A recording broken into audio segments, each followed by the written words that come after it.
Papua adalah wilayah yang kaya budaya, kaya sumber daya alam, dan memiliki sejarah panjang yang berbeda dari banyak daerah lain di Indonesia.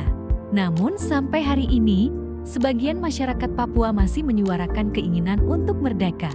Mengapa hal itu terjadi?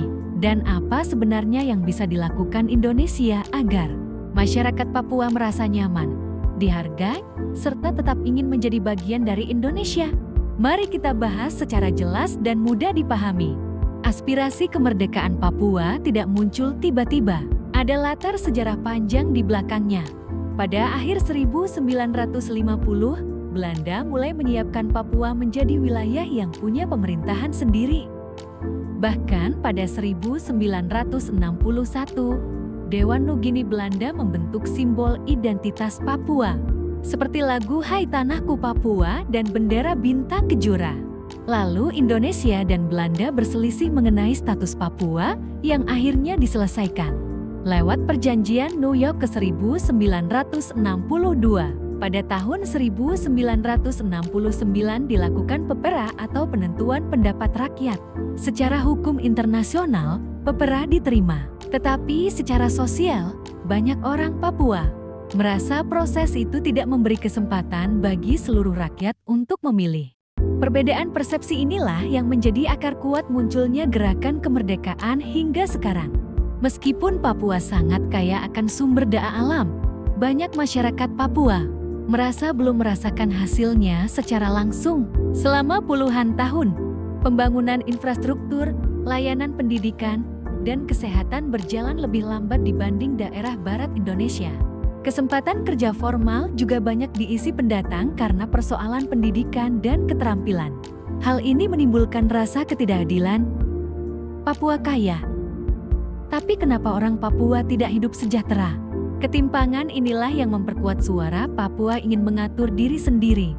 Dan sebagian warga merasa budaya Papua sering dianggap berbeda dan tidak mendapatkan ruang yang cukup. Ketika identitas tidak dihargai, muncul keinginan untuk berdiri sendiri, agar budaya mereka bisa berkembang lebih bebas. Dan di sejumlah kasus masa lalu, ada laporan pelanggaran HAM yang membuat masyarakat trauma. Walaupun pemerintah Indonesia telah memperbaiki pendekatan dan membuka penyelidikan di beberapa kasus, tapi untuk orang Papua luka sosial itu masih tersisa. Lalu apa yang harus Indonesia lakukan agar Papua ingin tetap bersama? Pertama, dialog damai, jujur, dan setara. Banyak masalah Papua tidak bisa selesai dengan pendekatan keamanan. Yang dibutuhkan adalah dialog terbuka antara pemerintah pusat, tokoh adat, gereja, perempuan, kaum muda, dan perwakilan masyarakat. Kedua, pembangunan yang tepat sasaran dan merata.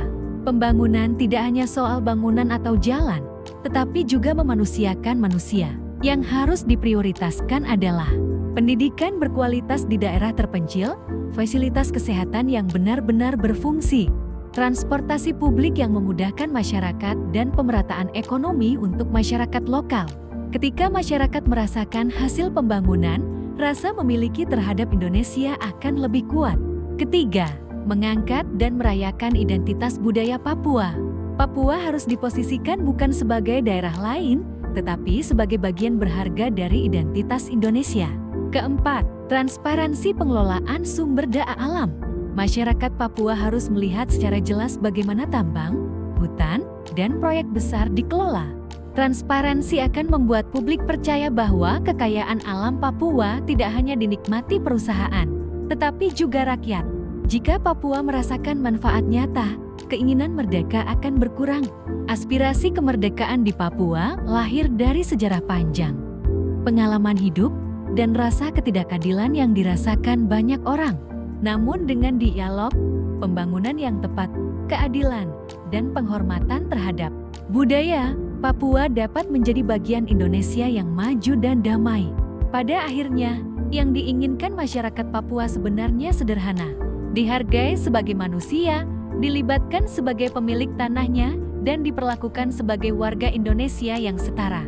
Jadi itulah tentang sudut pandangku melihat permasalahan Papua merdeka. Terima kasih sudah menonton.